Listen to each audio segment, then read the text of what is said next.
दिल्ली में जिन कोचिंग संस्थान के बच्चों के साथ बहुत ही दुखद घटना घटी, उन बच्चों के माता पिता के प्रति संवेदना है और उन बच्चों के आत्मा को भी शांति मिले, ये ईश्वर से मेरी प्रार्थना है। आज जब इन बच्चों के साथ ये घटनाएं घटी तो सारे लोग आज धरना प्रदर्शन में उतर चुके हैं, कोचिंग संस्थान के घेराव में आ चुके हैं और कई प्रशासनिक व्यवस्थाएं भी जागरूक हो चुकी हैं। यहाँ तक कि सरकार भी जागरूक है और इसके लिए वो भी तरह तरह की बातें कर रहे हैं, जिनमें कि सबसे अधिक चर्चित और लोकप्रिय विकास दिव्यकृति सर हैं, अवध ओझा सर हैं। इनके बारे में भी कई सारी अफवाहें उड़ाई जा रही। अवध ओझा सर को भी वहां पर आकर कहना चाहिए, विद्यार्थियों का साथ लेना चाहिए।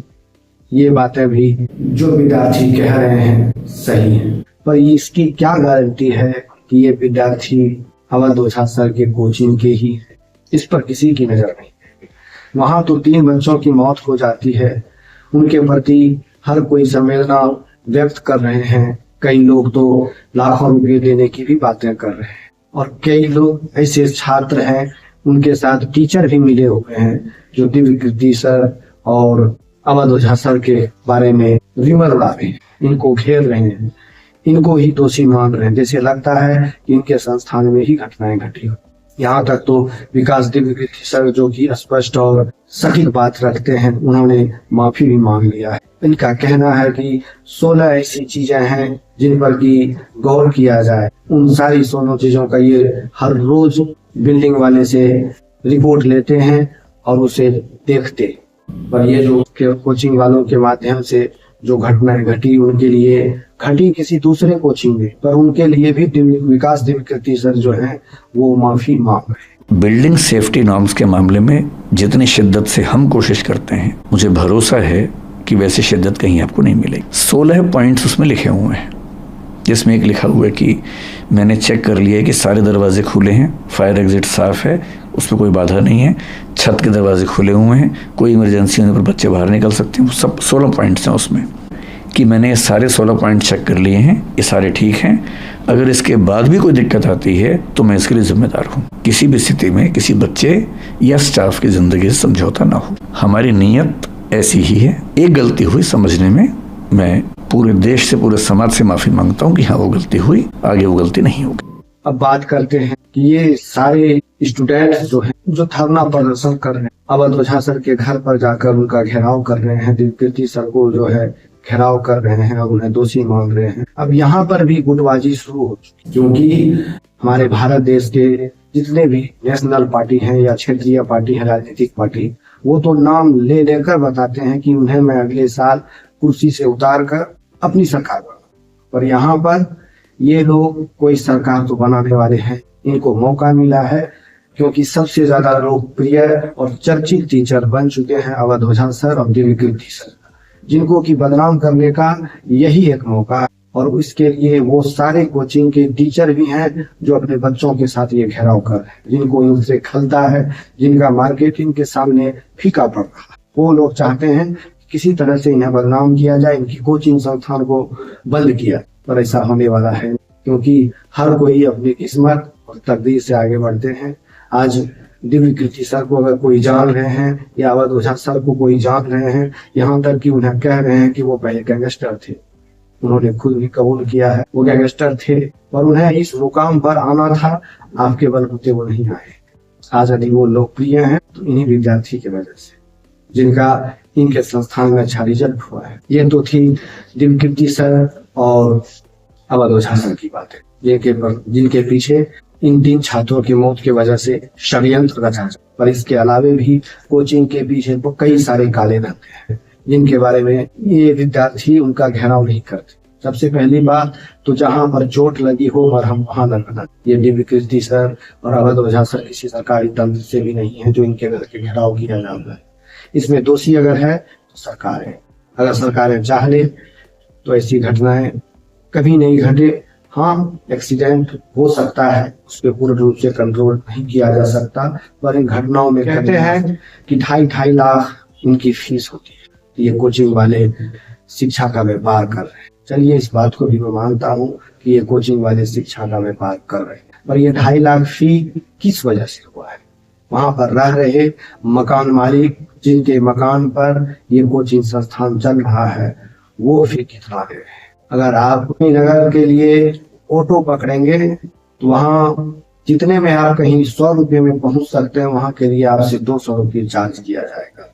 वहां से कोचिंग वाले संस्थान वाले ही नहीं लूट रहे हैं, उनको साथ साथ ये किराने वाले, दूध वाले, पेपर वाले, अखबार वाले, ऑटो वाले, यहाँ तक कि उनके कन कन में वहां पर लूट खसोट मची हुई है। जिन बच्चों के किराया नहीं है देने के लिए उसे प्रताड़ित किया जाता है, उन्हें शोषित किया जाता है, शोषण किया जाता है। दूर से ये पढ़ने जाते हैं कि कल के डेट में वह बड़े सपना लेकर आते हैं कि मैं बन जाऊंगा, और अगर फेल्योर हो गए तो उनकी पूंजी गई। और फेल्योर होने से पहले ये वहां के रहने वाले जितने भी हैं, मकान मालिक हो या फिर किराने वाले हो, इन लोगों ने भी मिलकर रोका है इन्हें, और संस्थान वालों से ज्यादा रोका है।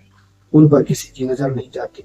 आज उन स्टूडेंटों की किसी कारण से मृत्यु हो गई जिसमें कि कोचिंग वाले दोषी हैं, तो उसके लिए ये लोग हल्ला कर रहे हैं। इसके लिए सरकार को घेरना होगा, उनसे मांग करना होगा कि कोचिंग संस्थान, स्कूल, भारत के जितने भी राज्य हैं, स्टेट हैं, वो सारे लूट रहे हैं। आज कोचिंग वाले के साथ ऐसा घटना घटा है तो आप लोगों की नजर कोचिंग वालों पर आ चुकी है, पर स्कूल वाले भी सही नहीं है। हर क्षेत्र में लूट मची हुई है, और कहा भी जाता है कि जब तक आपको शरीर में कहीं पैर हो नहीं जाता आप उसका इलाज नहीं करते। तो ये मौका कोचिंग संस्थान के साथ एक ठोस मजबूत कानून बनाया जाए, उसके लिए सरकार जागरूक हो, रोज इंस्पेक्शन, जितने भी उसके रूल्स हैं, नियम हैं, उन पर गहन जांच हो, फिर कोचिंग संस्थान चले। तो इसके लिए सरकार की तरफ न घेर कर ये आपस में लड़ रहे हैं। जो शिक्षक आज तक सबों का भला कर रहे थे, सबके आंखों का तारा थे, कुछ स्टूडेंट इन्हें बदनाम कर रहे हैं। और फिर वक्त इन्हीं का आएगा, क्योंकि ये लोग अगर गलत करते तो आज ये इतना लोकप्रिय नहीं होते। इनकी गलती यही है कि ये आज लोकप्रिय हो गए, जिस वजह से इनके कई सारे दुश्मन खड़े हो गए। कई लोग कई तरह के इनके ऊपर इल्जाम लगा रहे हैं, पर सिर्फ अवध ओझा सर और विकास दिव्यकीर्ति ही दोषी नहीं है। ये तो शिक्षा जगत के एक स्टार हैं, तो लोगों की नजर इन पर पड़ी हुई है, पर इनके पीछे भी बहुत सारे अच्छे अच्छे शिक्षक हैं जो कई सारे अच्छे अच्छे स्टूडेंट को सही राह पर, सही मंजिल पर पहुंचाने में मदद कर रहे हैं। पर आप स्टूडेंट लोग भी जो पागलों की तरह इन्हीं को खोजते हुए आते हैं। सबसे पहले तो अपने आप में सेल्फ स्टडी का एक जुनून पैदा करें। किसी कोचिंग संस्थान से या किसी शिक्षक से कोई महान नहीं बन जाता, ये तो सिर्फ एक मार्गदर्शन करते हैं और इनके मार्ग पर चलकर खुद से स्टडी करना पड़ता है। लेकिन अगर आप पास हो जाते हैं तो इन्हें बधाई देने नहीं आते, और अगर फेल हो गए तो इन्हें कोसते हैं। कुछ संस्थान तो ऐसे भी हैं जो किसी दूसरे संस्थान के टॉपर्स को खरीद कर अपने संस्थान में लगा देते हैं। बात यहाँ तक गिर चुकी है कि जब कोचिंग संस्थान में या किसी स्कूल में आप एडमिशन के लिए जाते हैं तो वो लोग आपस में बात करते हैं कि क्लाइंट आया है। ये हो गया है शिक्षक और गुरु के बीच के रास्ते का व्यवहार, जिसे क्लाइंट का नाम दिया जाता है। क्या वो कदीमा खरीदने या बैगन खरीदने के आए हैं, तो उन्हें क्लाइंट के रूप में देखा जाता है। जिस शिक्षक से, जिस गुरु से ज्ञान लेने की बात है, उन्हें घेरने की तैयारी हो रही है।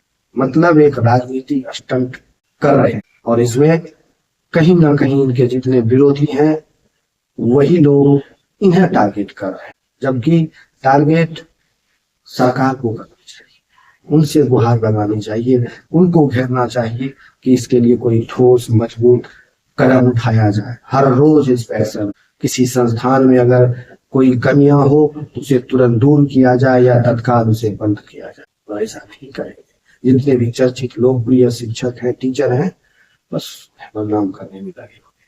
तो जहाँ पे इलाज की जरूरत है वहां पे इलाज करते नहीं, बेवजह हल्ला करके कुछ भी नहीं बना नहीं। आप यूपीएससी की तैयारी करने गए तो आपको तो दुनिया होनी चाहिए कि गलती किसकी है, और जिनको इस चीज की एहसास है, इस चीज का अक्ल है कि गलती किसकी है, वो चुप है। जिन्हें कुछ पता ही नहीं, बस वो भेड़िया चाल की तरह चल रहे हैं, उन्हें जैसा हैंडल किया जा रहा है वो हैंडल हो रहे हैं। ये 200% सत्य है कि जितने भी लोग इन सब शिक्षकों से पढ़े होंगे वो कभी इनका खिलाफ नहीं करें, इनके प्रति नाराजगी हो सकती है पर नफरत नहीं करेंगे। पर उन लड़कों में आप देखिएगा कि नफरत कितनी है, आखिर इस नफरत का राज क्या है।